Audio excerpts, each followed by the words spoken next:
Welcome back to our year-long study and reading of the Bible from the beginning to the end. Remember, our desire is not just for you to read it, but we really want you to understand it. And that's why I introduce each of the different studies with just what we want you to be looking for so you could have understanding.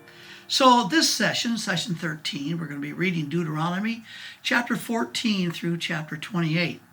And here's what I want you to be looking for. This book of Deuteronomy has been known as Moses' Upper Desert Discourse. These are his three final farewell messages. And you're going to see at this time he's 120 years old. He's been leading Israel for all these years. And now he's going to basically address the new generation, because the previous generation is the parents of these kids who've wandered for 40 years. And because of their disobedience, they were basically discarded as far as going into the promised land. So this book is really kind of a redo. He's kind of re-preparing the next generation who would be obedient, unlike their parents. And he's preparing them to enter into the promised land. Here's what I want you to be looking for. Moses is going to move from the past, that's Israel's history, and he's going to move to the present, which is Israel's holiness and homeland, and into the future, and that is going to be the introduction of Israel's new leader. So the messages address this new generation. These are the kids that survived the 40-year wilderness trek, and they saw the disobedience and thus God's discipline of their parents. Now their parents are dead. This is the new generation, and they're now ready to enter into the promised land. Now, like the book of Leviticus, Deuteronomy does contain a vast amount of legal detail, so some of it's going to be slow reading, so get your paddles out. But at the same time, the emphasis is where you had the book of Leviticus was primarily instruction to the priest. This book, Deuteronomy, is primarily instruction to the people themselves. And the whole book's really is the importance of obedience. You obey God, you get blessed. You disobey God, you will get disciplined. So really the theme of the book can be summarized with beware lest you forget. Well, in chapter 14, he's going to give the list of the clean animals that will be acceptable to God for an offering. An offering that the sacrifice would be the replacement, that God's judgment is upon these innocent animals instead of his judgment upon you, as a way of personally confessing your sin and receiving his mercy. You're going to see the law of the tithes that's going to provide for the spiritual life of the nation and the Levites.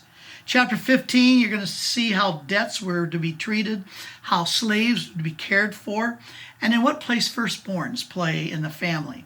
Then the next chapter, he's going to mention the Feast of Helps. That's for them to remember God's faithfulness to them. And then he'll get into the civil laws, which really have to do with the day-to-day treatment of these people with and to each other. You'll see the role of judges, the role even of kings, even though there's no kings yet. We'll see that when we get to the book of Judges, or towards the end. Then in chapter 18, you're going to see about cities of refuge. These are cities that if somebody accidentally killed somebody, well, it'd be the responsibility of the family to find that person and put them to death. But if it was an accident, you can run to one of these refuge cities and be safe as long as you stay in that city for the rest of your life. Then we're going to see all those things, how witnesses are to be used, rules of warfare. You're going to see basically, again, they're going to learn from the example of their parents who disobeyed God and thus were disciplined. And that's why they ended up 40 years wandering in the wilderness. They could have gone from Mount Sinai to Kadesh Barnea and entered into the promised land in about 12 days. Because of their disobedience, God led them for 40 years until that whole generation died. And now these are the kids who are going to learn from their example. He's going to move into social laws, how we treat each other, about the family, including marriage, rebellious son, brothers, property, separation. Boy, he really covers just about everything. He's going to close this second session. And how is one accepted into the congregation of Israel? And then he's going to talk about the vows that people make to each other. Moses begins this third final sermon about what God will do to Israel. They build an altar to remember God's faithfulness, his promise, his covenant.